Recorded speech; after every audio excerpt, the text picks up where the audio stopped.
Hello નમસ્કાર વિદ્યાર્થી મિત્રો, સ્વાગત છે તમારું આજના એક નવા વિડીયોની અંદર. તો આજે આપણે આ વિડીયોની અંદર જનરલ નોલેજના આઈએમપી પ્રશ્નો છે એ જોઈશું, જે તમામ સ્પર્ધાત્મક પરીક્ષા માટે ખૂબ જ ઉપયોગી છે. તો ચાલો આજના વિડીયોની શરૂઆત કરીએ. સૌથી પહેલો પ્રશ્ન, નર્મદા નદીનું ઉદ્ગમ સ્થાન ક્યાં છે? તો જવાબ છે અમરકંટક. પ્રશ્ન નંબર 2, સાપુતારા કઈ પર્વતમાળામાં આવેલ છે?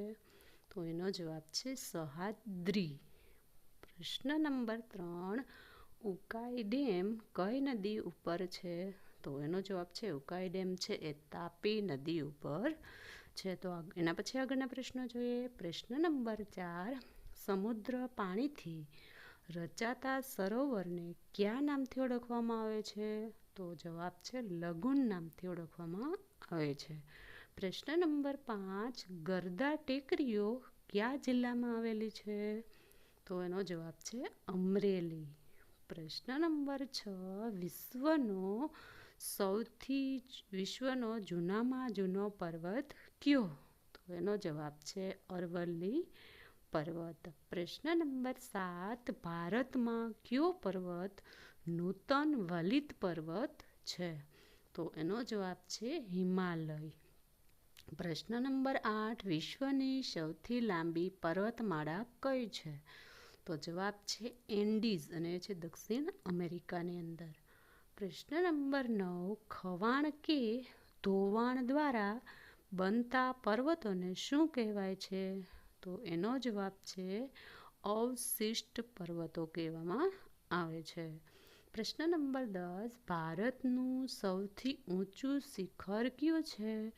તો એનો જવાબ છે ગોડવિન ઓસ્ટિન છે એ સૌથી ઊંચું શિખર છે. પ્રશ્ન નંબર 11, કયા પ્રકારના ખડકોને પ્રાથમિક ખડકો કહેવામાં આવે છે? તો જવાબ છે અગ્નિકૃત ખડકોને પ્રાથમિક ખડકો કહેવામાં આવે છે. પ્રશ્ન નંબર 12, બે રેખાંશ વૃત્તો વચ્ચેના અંતરને શું કહેવાય છે? તો જવાબ છે ગોરે. પ્રશ્ન નંબર 13, પૃથ્વીનો સૌથી નજીકનો ગ્રહ કયો છે? તો જવાબ શુક્ર. પ્રશ્ન નંબર 14, નીલો ગ્રહ કયો ગણાય છે? તો એનો જવાબ છે પૃથ્વી. પ્રશ્ન નંબર 15, વિશ્વના નકશા પર સૌપ્રથમ ભારતને દર્શાવનાર કોણ હતા? તો એનો જવાબ છે વિશ્વના નકશા પર સૌપ્રથમ ભારતને દર્શાવનાર હતા ટોલેમી. એણે સૌપ્રથમ છે વિશ્વના નકશા પર ભારતને દર્શાવ્યું હતું. પ્રશ્ન નંબર 16, ગુજરાતનો કયો ધોરીમાર્ગ ગુજરાતની ધોરીનસ કહેવાય છે? તો જવાબ છે NH8. પ્રશ્ન નંબર 17, ગુજરાતમાં પ્રથમ રેલવે ક્યાં શરૂ થઈ હતી અને ક્યારે? તો જવાબ છે ઈસવીસન 1955માં ઉત્તરાયણ અને અંકલેશ્વર વચ્ચે. પ્રશ્ન નંબર 18, સૌથી સસ્તો પરિવહન માર્ગ કયો છે? તો જવાબ જળમાર્ગ.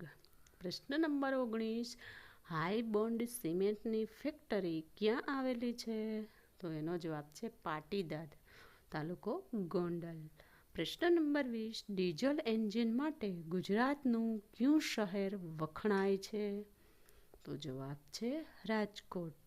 પ્રશ્ન નંબર 21, થર્મોકોલ કે સૂકો કોષ બનાવવા શું વપરાય છે?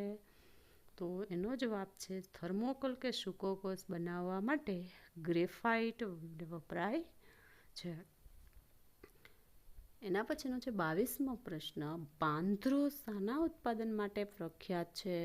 તો જવાબ લિગ્નાઇટ. પ્રશ્ન નંબર 23, અકીકનું સૌથી વધુ ઉત્પાદન ક્યાં થાય છે? તો જવાબ છે ઝઘડિયા, જિલ્લો છે ભરૂચ. પ્રશ્ન નંબર 24, કચ્છનો અખાત કયા પ્રકારની માછલીના સંવર્ધન માટે ઘણો ઉપયોગી છે? તો એનો જવાબ છે ઓયસ્ટર. પ્રશ્ન નંબર 25, ગુજરાતમાં આવેલું એકમાત્ર બાયોસ્ફિયર રિઝર્વ કયું છે? તો એનો જવાબ છે પિરોટન ટાપુ. પ્રશ્ન નંબર 26, બરડીપાડા અથવા પૂર્ણ અભયારણ્ય ક્યાં આવેલું છે? તો જવાબ છે આહવા, જિલ્લો ડાંગ. પ્રશ્ન નંબર 27, કચ્છમાં ઉછેરવામાં આવતી કયા ઓલાદની ગાય સૌથી વધુ દૂધ આપે છે? તો એનો જવાબ છે થરપારકર. પ્રશ્ન નંબર 28, સાબર ડેરી ક્યાં આવેલી છે? તો જવાબ હિંમતનગરમાં. પ્રશ્ન નંબર 29, વિશ્વ ઓઝોન દિવસ ક્યારે ઉજવાય છે? તો જવાબ છે 16મી સપ્ટેમ્બરે. પ્રશ્ન નંબર 30, આંધી ગુજરાતમાં કઈ ઋતુમાં આવે છે? તો એનો જવાબ છે આંધી છે એ ગુજરાતમાં ઉનાળાના અંતે છે એ આવે છે. પ્રશ્ન નંબર 31, ખાલી જગ્યા તેના ખરાદી બજાર માટે જાણીતું છે? તો જવાબ છે ડભોઈ. પ્રશ્ન નંબર 32, સોનહરી ક્રાંતિ શાના ઉત્પાદન માટે જાણીતી છે? તો એનો જવાબ છે ફળ માટે છે સોનહરી ક્રાંતિ જાણીતી છે. પ્રશ્ન નંબર 33, રવિ પાક કઈ ઋતુમાં લેવામાં આવે છે? તો એનો જવાબ છે રવિ પાક છે શિયાળાની ઋતુમાં લેવામાં આવે છે. વિડીયો પસંદ આવે તો લાઈક કરો, ચેનલ પર ન્યૂ હોય તો સબસ્ક્રાઈબ કરો અને અન્ય વિદ્યાર્થી મિત્રો સુધી શેર કરો.